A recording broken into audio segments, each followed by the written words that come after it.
చరిత్ర ఎప్పుడూ విజేతల గురించే చెబుతుంది. కాని కొన్నిసార్లు ఓడిపోయిన వారి కథలు విజేతల కంటే శక్తివంతంగా ఉంటాయి.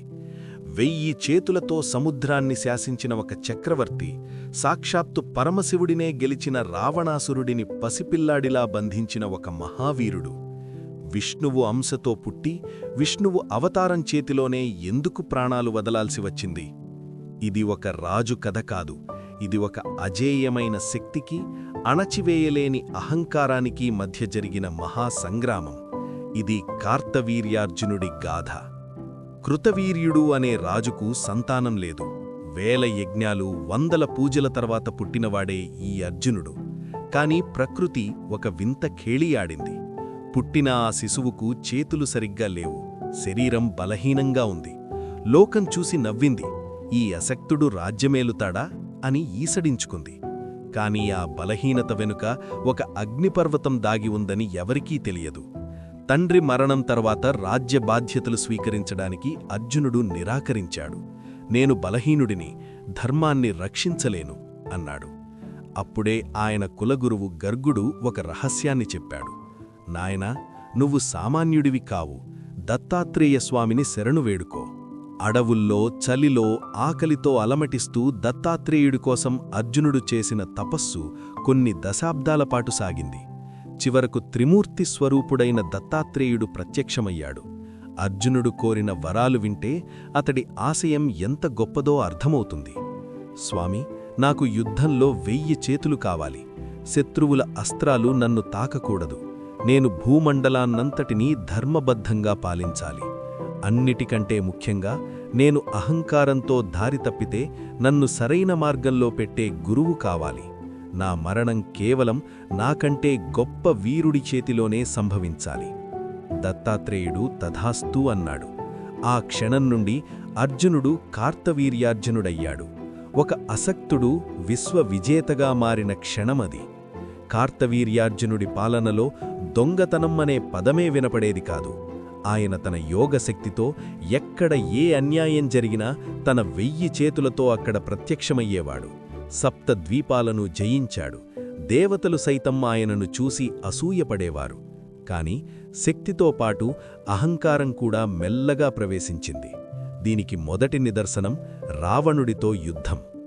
రావణాసురుడు అప్పటికే దిగ్విజయ యాత్రలో ఉన్నాడు. నర్మదా తీరంలో శివలింగ పూజ చేస్తున్న రావణుడికి ఒక వింత అనుభవం ఎదురైంది. నది ప్రవాహం వెనక్కి తన్నుకొస్తోంది. కారణం, కొద్ది దూరంలో అర్జునుడు తన 1000 చేతులతో నదికి ఆనకట్టలా అడ్డు నిలబడ్డాడు.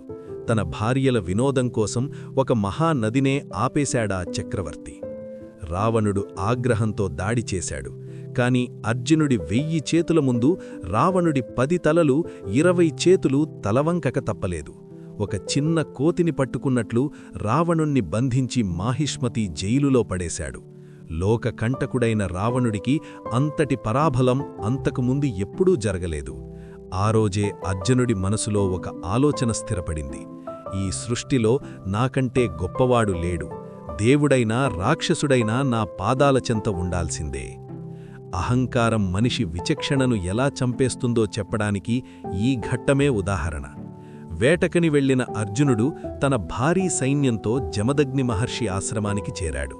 1000 మంది సైనికులకు ఒక పేదముని భోజనం పెట్టగలడా అని రాజు వెటకారంగా నవ్వాడు. కాని జమదగ్ని వద్ద ఉన్న సురభి అనే కామధేనువు క్షణంలో రాజభోగాలను సృష్టించింది. అది చూసిన రాజు కళ్ళు ఎర్రబడ్డాయి. ఒక ముని దగ్గర ఇంతటి శక్తి ఉండటమా? ఇది నా రాజమందిరంలో ఉండాలి అని గర్జించాడు. మహర్షి వినయంగా చెప్పారు, రాజా, ఇది యజ్ఞాల కోసం దేవుడిచ్చిన ప్రసాదం. ఇది విలాసవస్తువు కాదు. కాని అధికారం కళ్ళుగప్పిన అర్జునుడికి ధర్మం వినిపించలేదు. తన సైనికులను పంపి ఆశ్రమాన్ని ధ్వంసం చేయించాడు. ఆవు దూడను బలవంతంగా లాక్కెళ్లారు. మహర్షిని అవమానించారు. ఆశ్రమం నుంచి దూడ ఏడుస్తూ వెళుతుంటే ఆ కన్నీటి చుక్క అర్జునుడి మృత్యువుకు అంకురార్పణ చేసింది. జమదగ్ని కుమారుడు రాముడు అడవి నుంచి తిరిగి వచ్చి ఆశ్రమ పరిస్థితిని చూశాడు. తన తండ్రి కళ్లల్లో కన్నీరు చూసిన ఆ క్షణం శాంతమూర్తైన ఆ బ్రాహ్మణుడు ప్రళయకాల రుద్రుడిగా మారాడు. రాజు అంటే రక్షకుడు, భక్షకుడు కాదు. ఈరోజే ఆ 1000 చేతులను భూమికి బలిస్తాను అని ప్రతిజ్ఞ చేశాడు. చేతిలో గొడ్డలి, భుజన్న విల్లు, మనసులో నివురుగప్పిన నిప్పులాంటి కోపం. పరశురాముడు మాహిష్మతి వైపు నడిచాడు. ఆయన అడుగు వేస్తుంటే భూమి వణికిపోయింది. కార్తవీర్యార్జునుడు తన అహంకారంతో నవ్వాడు. ఒక బ్రాహ్మణుడు ఒంటరిగా నా రాజ్యాన్ని జయిస్తాడా అని ఎగతాళి చేస్తూ తన అక్షౌహిణీ సైన్యాన్ని పంపాడు. కాని పరశురాముడి గొడ్డలి ముందు ఏ సైన్యం నిలవలేదు. ఏనుగులు కుప్పకూలాయి, రథాలు ముక్కలయ్యాయి, రక్తం నదిలా ప్రవహించి నర్మదలో కలిసింది. చివరకు అర్జునుడు స్వయంగా యుద్ధరంగంలోకి దూకాడు. 1000 చేతులు ప్రత్యక్షమయ్యాయి. ఒక్కో చేయి ఒక్కో అస్త్రాన్ని పట్టుకుంది. అది ఒక భయంకరమైన యుద్ధం. ప్రకృతి స్తంభించిపోయింది. అర్జునుడు 1000 చేతులతో 1000 అస్త్రాలను వదిలాడు. కాని పరశురాముడి వేగం ముందు అవి వ్యర్థమయ్యాయి. పరశురాముడు అర్జునుడి దగ్గరకు చేరాడు. మొదటి వేటు 10 చేతులు తెగిపడ్డాయి. రెండవ వేటు 100 చేతులు రక్తం చిమ్ముతూ కిందపడ్డాయి. అర్జునుడు గర్జిస్తున్నాడు, నొప్పిని భరిస్తూ పోరాడుతున్నాడు. కాని పరశురాముడు ఆగుతాడు. ఏ చేతులతోనైతే రావణుణ్ణి బంధించాడో అవే చేతులిప్పుడు గాలిలో ముక్కలై ఎగురుతున్నాయి. చివరకు 1000 చేతులు తెగిపోయి కేవలం మొండెంతో అర్జునుడు మోకాళ్లమీద పడ్డాడు. ఆయన కళ్లల్లో అహంకారం పోయి భయం, పశ్చాత్తాపం కనిపిస్తున్నాయి. దత్తాత్రేయుడు చెప్పిన మాట గుర్తుకొచ్చింది. అధర్మం చేస్తే నిన్ను శిక్షించే గురువు వస్తాడు అని. ఆ గురువే ఈ పరశురాముడు. పరశురాముడు తన గొడ్డలిని ఆఖరిసారిగా గాలిలో తిప్పాడు. ఒక్క వేటు మాహిష్మతి సామ్రాజ్యపు సూర్యుడు అస్తమించాడు. కార్తవీర్యార్జునుడి తల నేల కొరిగింది.